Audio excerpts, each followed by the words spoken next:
بسم الله الرحمن الرحيم. عن أبي هريرة رضي الله تعالى عنه قال قال أبو القاسم صلى الله تعالى عليه وسلم: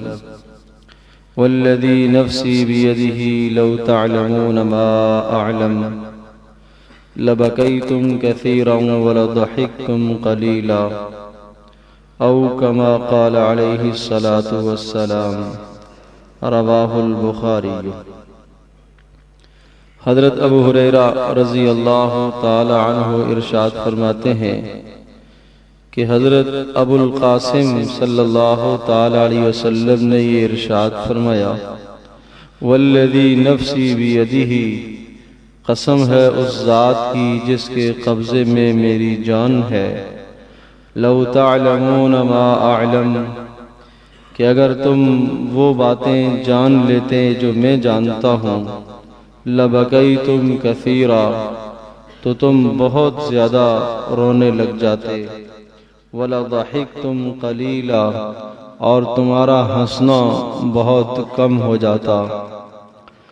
حضرت ابو ہریرہ رضی اللہ تعالی عنہ نے نبی پاک صلی اللہ تعالی وسلم کا یہ ارشاد نقل فرمایا اور حضرت صلی اللہ تعالی علیہ وسلم کی کنیت ذکر فرمائی. نبی پاک صلی اللہ علیہ وسلم کی کنیت ابو القاسم تھی، قاسم کے والد.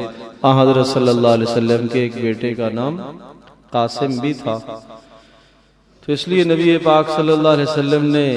اس سے منع فرمایا. ارشاد فرمایا کہ تم میں سے کوئی آدمی میری کنیت استعمال نہ کرے. نام کی اجازت دی ہے، آپ اپنے کسی کا نام محمد رکھیں، کوئی بات نہیں ہے، اچھی بات ہے،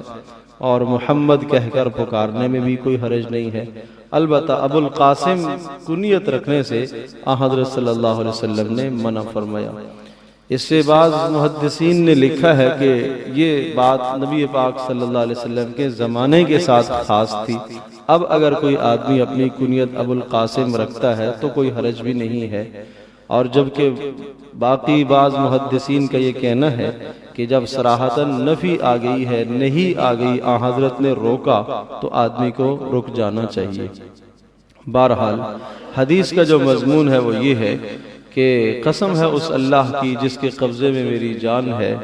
اگر تمہیں وہ باتیں معلوم ہو جائیں جو مجھے معلوم ہیں، لبکیتم کثیرا، تو تم بہت زیادہ رونے لگ جاؤ اور تمہارا ہنسنا کم ہو جائے. امام غزالی رحمۃ اللہ علیہ نے یہ ارشاد فرمایا ہے کہ یہ حدیث رسول پاک صلی اللہ تعالی علیہ وسلم کے دل میں جو اسرار ہیں، رموز ہیں، ان اسرار اور رموز کی طرف اشارہ کرتی ہے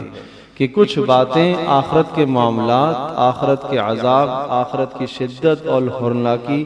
اس قسم کی بھی ہے کہ جو اللہ پاک نے نبی اکرم صلی اللہ علیہ وسلم کو بتائی ہے اور حضرت صلی اللہ علیہ وسلم کو امت کے بتانے سے منع فرمایا. یہ انہی اسرار اور رموز کی طرف اشارہ ہے کہ جو اللہ اور اس کے رسول کے درمیان میں راز کی باتیں ہیں آخرت کی، تو فرمایا کہ وہ اللہ پاک نے حضرت کو تو بتا دی، لیکن نبی پاک صلی اللہ علیہ وسلم کو امت کو بتانے کی اجازت نہیں دی. اس لیے راز ہے،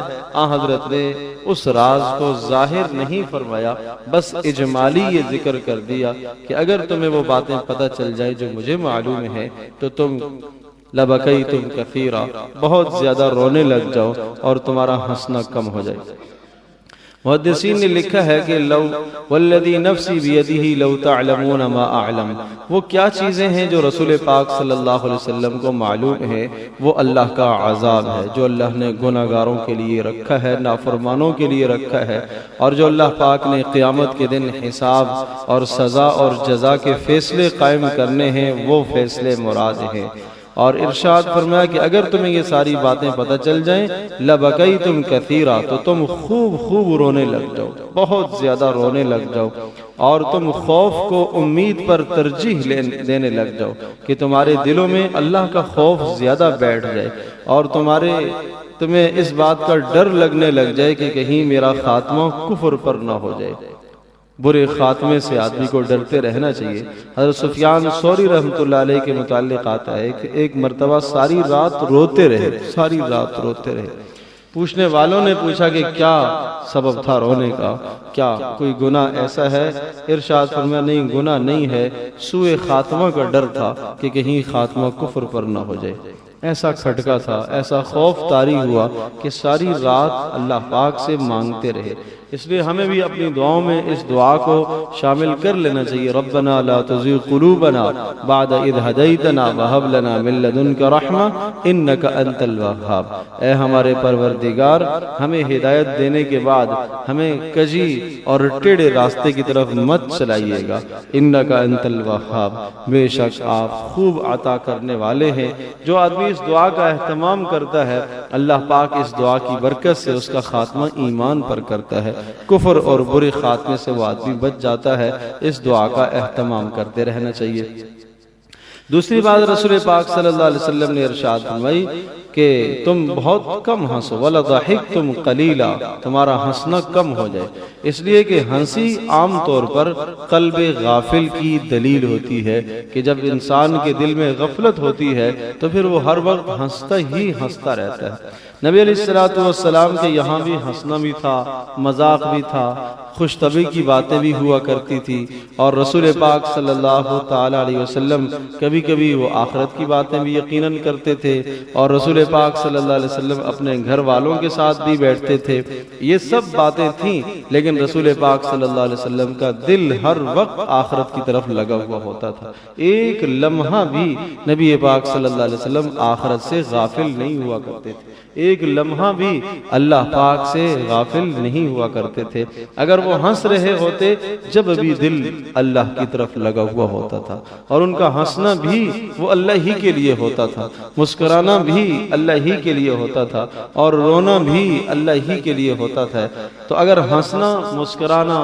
خوش طبعی کرنا، مذاق کرنا، یہ سب باتیں اللہ کے لیے ہوتی چلی جائیں تو پھر تو وہ خیر ہی خیر ہے، پھر تو نیکی ہی نیکی ہے۔ لیکن ایسا ہنسنا جو انسان کو آخرت سے غافل کر دے، اللہ کی یاد سے دور کر دے، یہ ہنسنا بہت برا ہے۔ اسی ہنسی کی طرف یہاں اشارہ ہے کہ تمہارے دل بالکل غافل ہو جائیں اور پھر تم اس قدر ہنسنے لگ جاؤ، اس قدر ہنسنے لگ جاؤ کہ تمہیں اللہ کی یاد ہی بھول جائے اور تم اللہ کو بھول جاؤ۔ ایک روایت میں آتا ہے کہ ایک منادی روزانہ یہ آواز لگاتا ہے، ینادی من السماء، آسمان سے یہ آواز لگاتا ہے، کہتا ہے یا لیت ھذا الخلق لم یخلق، کاش کہ یہ مخلوق پیدا ہی نہ ہوتی، کاش کہ انسان پیدا ہی نہ ہوتے، یا لیتہم اذا خلقوا علموا لماذا خلقوا، کاش کہ جب یہ پیدا ہو گئے تو انہیں پتہ چل جاتا کہ کیوں اللہ نے ہمیں پیدا کیا ہے۔ یہ انسان کیوں نہیں جانتا کہ اس دنیا میں کیوں آیا ہے،